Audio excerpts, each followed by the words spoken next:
Hay mga kared panda! Sa ikalawang episode ng I Pari Everything, nag-uusap ang prinsipe at ang gwardiya.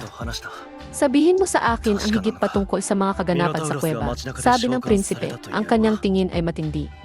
Sino o ano ang nasa likod ng paglitaw ng Minotaur? Ang gwardiya ay nag-isip. Nalaman namin na ang Minotaur ay tinawag sa pamamagitan ng makapangyarihang mahika. Ngunit ang pinakakawili-wiling bahagi ay may isang tao na nakialam at pumatay sa halimaw. Naakit ang interes ng prinsipe. Sino ang taong ito? May alam ba tayo tungkol sa kanya? Umiling ang gwardiya. Wala pa tayong malinaw na pagkakakilanlan. Gayunpaman, may mga haka-haka na maaaring ito ay isang tao na may malaking kakayahan sa labanan o mahika. May mga bulong-bulungan tungkol sa isang misteryosong tao na nagngangalang Nor na maaaring kasangkot, ngunit hindi namin maikukumpirma ang impormasyong ito nang walang karagdagang investigasyon. Sa guild hall, pumasok si Nor at nakita ang guildmaster na abala sa kanyang mesa. Tumingala ang guildmaster, ang kanyang mukha ay halo ng ginhawa at pagkamangha. Sabi niya, nakatagpo ka ng isang mahalagang pangyayari. Ang mitolohiyang halimaw na Minotaur ay lumitaw sa mga yungib kamakailan. Nagtanong si Nor na interesado, ano ang tungkol dito? Ang ekspresyon ng guildmaster ay naging seryoso. May isang tao na nakapagpatay sa Minotaur sa loob lamang ng ilang segundo. Kahit na sa aking mga kakayahan, wala akong laban dito. Ang nilalang na iyon ay talagang nakakatakot. Lumaki ang mga mata ni Nor talaga. Napaka-impressive niyan. Sino mang makakapagpatalo sa isang Minotaur ng ganun kabilis ay tiyak na napakalakas. Tumango ang guro ng guild habang iniaabot kay Nor ang isang supot. Narito ang iyong gantimpala para sa nakaraang gawain. Pumasok ang prinsesa sa bulwagan, ang kanyang presensya ay humihingi ng atensyon. Lumapit siya kay Nor na may hitsura ng parehong pangangailangan at pasasalamat. Wala, sabi niya ng may init, nandito ako para pasalamatan ka sa pagligtas sa akin mula sa Minotaur. Nais kong mag-alok sa iyo ng gantimpala at imbitahan ka sa palasyo upang makilala mo ang aking ama.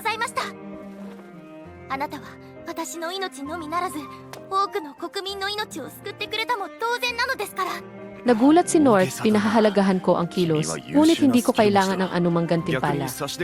Isang simpleng salamat ay sapat na.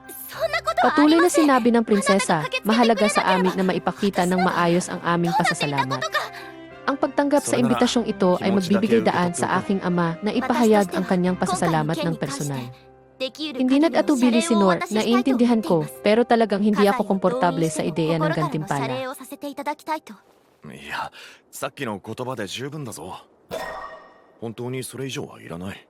Patuloy ang prinsesa, ang kanyang ekspresyon ay seryoso. Pakisuyo, Nor, mahalaga ito sa akin. Ipinipilit kong pumunta ka sa palasyo. Hindi lang ito tungkol sa gantimpala, ito ay tungkol sa paggalang sa iyong tapang at pagbibigay sa iyo ng pagkilala na nararapat sa iyo.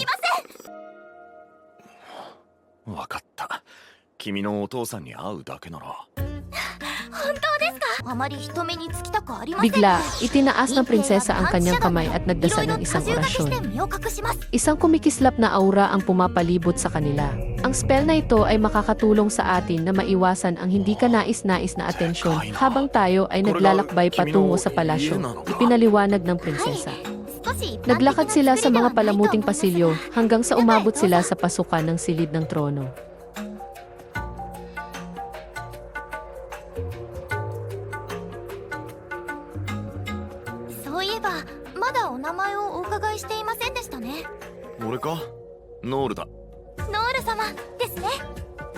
Doon, isang nag-iisang kabalyero na may nagniningning na baluti, isang babae na may makapangyarihang presensya, ang nakatayo bilang bantay.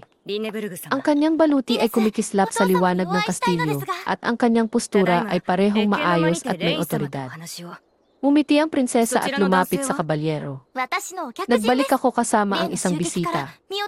Yumuko ang kabalyero ng may paggalang. Maligayang pagbabalik, prinsesa, at sino kaya ito? Ito si Nor, ipinakilala ng prinsesa, siya ang humarap sa Minotaur at tumulong sa atin. Dinala ko siya rito upang makilala ang aking ama at upang parangalan siya sa kanyang katapangan. Habang sila ay nagpatuloy sa mga mararangyang bulwagan, hindi alam ni Nor ang tunay na katayuan ng kabalyero na inisip niyang siya ay isang katulong. Ipinangunahan sila ng kabalyero patungo sa silid ng trono.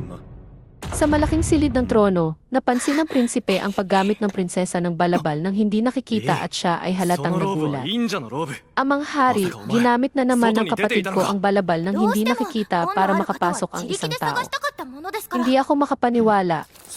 Umiti ang hari, tinitigan ang prinsesa na may alam na ekspresyon. Mukhang ganoon nga.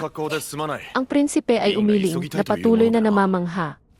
Sa totoo lang, malinaw na nag-iwan ka ng malaking impresyon upang mangailangan ng ganitong lihim.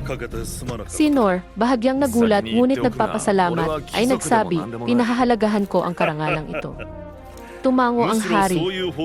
Ang iyong katapangan ay labis na pinahahalagahan at ang mga pagsisikap ng aking anak na babae ay nagpapakita nito, sabi ng hari. Bilang tanda ng aming pasasalamat, nais kong ialok sa iyo ang lupa sa aming kaharian. Ito ay isang lugar na maaari mong tawaging iyo. Si Nor, na nagulat sa mapagbigay na alok, ay umiling. Salamat po, mahal na hari, ngunit ako'y magalang na tumatanggi. Hindi ko tinulungan sa pag-asam na makatanggap ng ganitong mga gantimpala. Tumango ang hari nang may pag-unawa at nagpatuloy. Sa ganitong pagkakataon, inaalok ko rin sa iyo ang kayamanan mula sa aming mga piitan bilang gantimpala sa iyong katapangan. Si Nor ay muling tumanggi na nagsasabing, pinahahalagahan ko ang alok, ngunit hindi ako naghahangad ng kayamanan. Ang iyong pasasalamat at pagkilala ay higit pa sa sapat. Umiti ang hari, kinikilala ang kababaang loob ni Norby, ang iyong pagiging mapagbigay at tapang ay kapuri-puri. Iginagalang namin ang iyong mga hangarin at kami ay nagpapasalamat sa iyong walang pag-iimbot.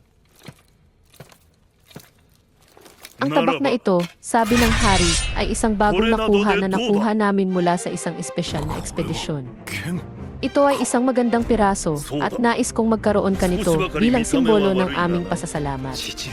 Isinagawa ng hari ang malaking itim na espada kay Nor at sinabi, pakisubukan itong X-Wing. Maaaring magbigay ito sa iyo ng pakiramdam ng balanse at gawang kamay nito.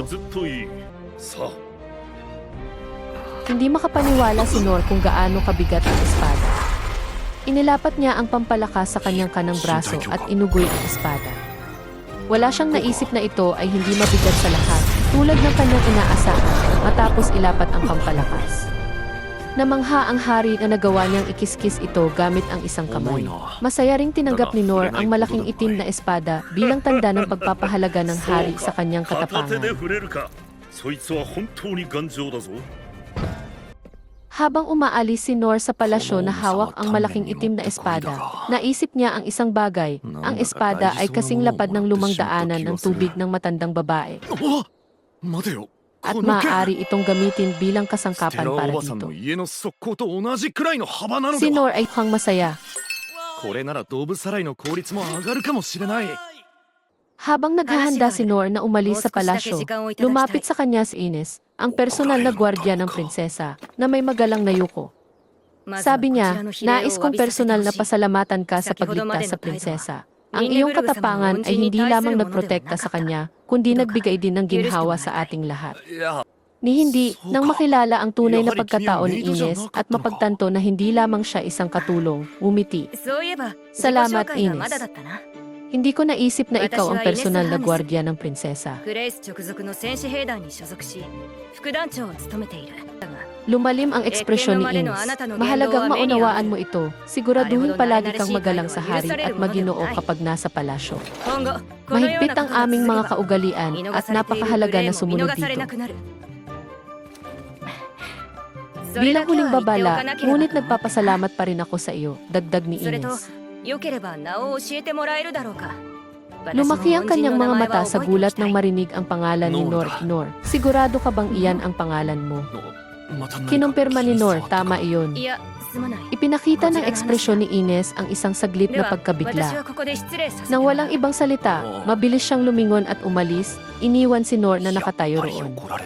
Nagtapos ang episode sa hamon kay Nor mula sa kabalyero na may kahel na buhok mula sa palasyo. Iyan na ang lahat para sa video na ito, mga kaibigan. Kung nagustuhan ninyo itong episode, baka naman pwede mag-iwan ng like at mag-subscribe for more anime content. Hanggang sa muli, salamat sa panonood. Paalam! Red Panda out.